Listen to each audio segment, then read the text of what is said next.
Hi, I'm George Lamb and I'm here at Watches of Switzerland to pick 3 of my favourite watches, one for casual, one for work and one for evening wear.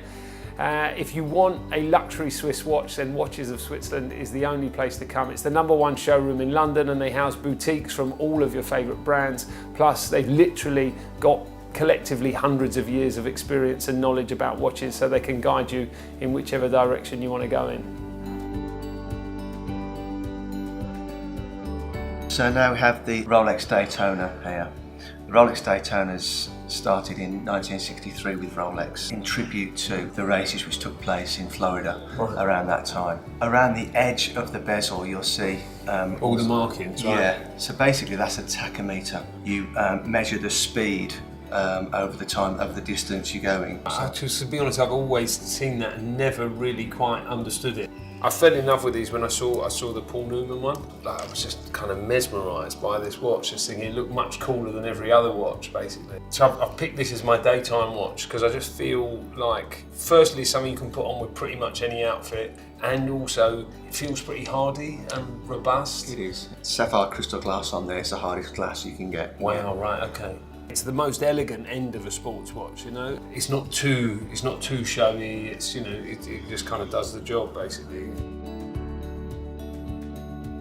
Okay, George, I've got the Langenzona, one of the best kept secrets within the watch industry. In the UK, there's only about 2 or 3 points of sale for this brand. Right. They don't make many watches at all. 5,000 or 6,000 maximum watches a year. Completely hand finished. It's total German engineering. Right. If you notice the configuration of the dial as well, you've got a moon phase facility there, so it will take into consideration the lunar cycle. So this tells you when there's a full moon? Yes. Fantastic. And it's accurate to 122 years. You've got the large date, which is a feature of the Lange one, and then you've got this here is a indicator of the power reserve. Like a petrol gauge on the side. Yeah. So I believe you've picked this as your work watch, George. The reason I picked it is for the reasons why I was attracted to it. Like, you can see that that's an expensive watch and it's a really classic watch.